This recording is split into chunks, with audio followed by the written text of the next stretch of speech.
Black and white फिल्मों में acting और कॉमेडी के लिए मशहूर असित 20 साल बाद की अपनी भूमिका में इसी स्टाइल की वजह से सुपरहिट हो गए।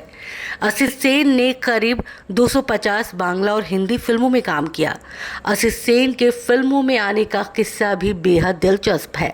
असित सेन का जन्म 13 मई 1917 को गोरखपुर के बंगाली परिवार में हुआ था। रोजगार के सिलसिले में उनका परिवार पश्चिम बंगाल के जिला बर्दवान से आकर उत्तर प्रदेश के गोरखपुर में बसा था। असित सेन के पिता कभी रेडियो और ग्रामोफोन की दुकान तो कभी बिजली के सामान की दुकान चलाते थे।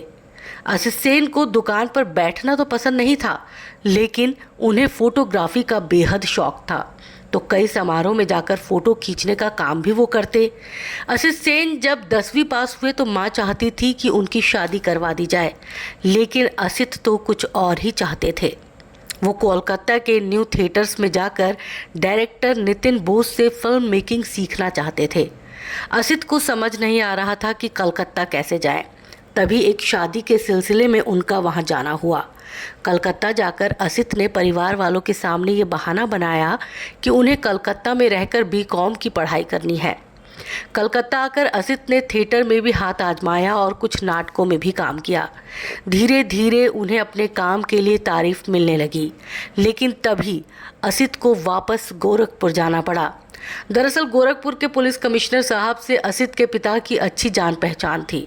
उनका गोरखपुर से तबादला हो गया तो शहर में बड़ा विदाई समारोह रखा गया। इस समारोह में फोटोग्राफी की जिम्मेदारी असित सेन को देकर उन्हें कलकत्ता से वापस गोरखपुर बुलाया गया। सबको असित की खींची तस्वीरें बेहद पसंद आई। असित सेन भी अपनी तारीफ से इतना खुश हो गए कि उन्होंने 1932 में गोरखपुर में सेन फोटो स्टूडियो खोल लिया।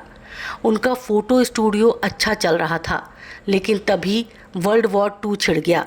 उस दौर में इंडिया में फोटोग्राफी का सारा सामान विदेश से आता। वॉर की वजह से ऐसा हो नहीं पाया और सेन का फोटो स्टूडियो संकट में आ गया।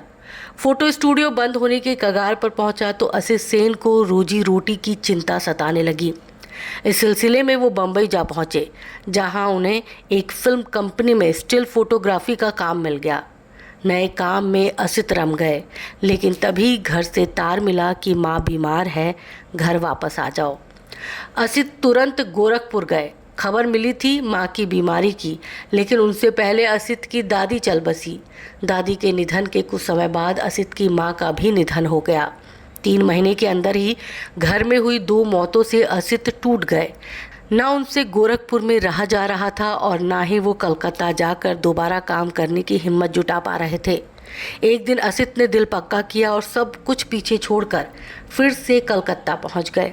कलकत्ता जाकर असित सेन के साथ क्या हुआ, ये उन्होंने खुद 1960 में दिए एक इंटरव्यू में बताया।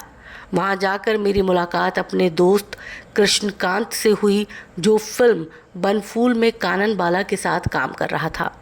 कृष्णकांत ने मेरी मुलाकात एक्ट्रेस सुमित्रा देवी और उनके पति देव मुखर्जी से करवाई। दोनों से ये जान पहचान आगे मेरे बहुत काम आई। उनकी बदौलत ही मेरी मुलाकात फिल्म मेकर विमल रॉय से हुई, जो कि तब तक अपनी पहली बंगाली फिल्म बना चुके थे और अब हिंदी में उसे बनाने की तैयारी कर रहे थे। उन्हें एक ऐसे असिस्टेंट की ज़रूरत थी जो हिंदी में माहिर हो, तो उन्होंने मुझे रख लिया। मुझसे पहले वो असिस्टेंट रख चुके थे, तो मैं तीसरा असिस्टेंट था, लेकिन धीरे धीरे अपने काम की बदौलत मैं उनका पहला असिस्टेंट बन गया। इसके साथ मैं कुछ फिल्मों में छोटे मोटे काम भी करने लगा। मेरी सबसे पहली फिल्म हमराही थी, जिसमें बहुत ही छोटा सा रोल प्ले किया। 1945 से 1949 तक असित सेन न्यू थिएटर से ही जुड़े रहे। 50 की शुरुआत में ही विमल रॉय ने बम्बई जाने का फैसला किया और असित सेन को भी अपनी टीम का हिस्सा बनाकर ले गए। 1956 तक असित सेन बिमलदा के असिस्टेंट बने रहे। 1953 में आई 2 बीघा ज़मीन में बतौर प्रोडक्शन एग्जीक्यूटिव और 1953 में रिलीज़ हुई परिणीता, 1954 में बिराज बहू और 1955 में आई फिल्म देवदास में उन्हें बतौर असिस्टेंट डायरेक्टर क्रेडिट दिया गया। 1956 में बिमलदा ने असित सेन को अपनी ही film company Bimal Roy production के बैनर में फिल्म परिवार के डायरेक्शन का मौका दिया। इसके तुरंत बाद ही 1957 में असित सेन ने फिल्म अपराधी कौन डायरेक्ट की। इन दो फिल्मों को डायरेक्ट करने के बाद असित फिर से अभिनय की ओर मुड़ना चाहते थे। उन्होंने फिल्म छोटा भाई साइन कर ली।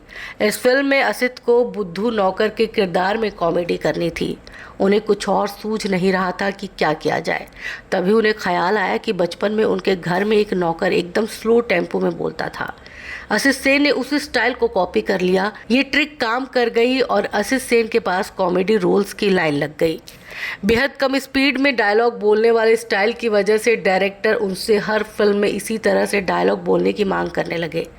खुद बिमल रॉय ने असित की डायलॉग डिलीवरी से प्रभावित होकर उन्हें फिल्म सुजाता में रोल दिया। असित सेन को एक ही तरह के स्टाइल में टाइप्ड होने का डर सताने लगा, लेकिन 1961 में आई फिल्म 20 साल बाद ने उन्हें इसी स्टाइल की वजह से बुलंदियों पर पहुंचा दिया।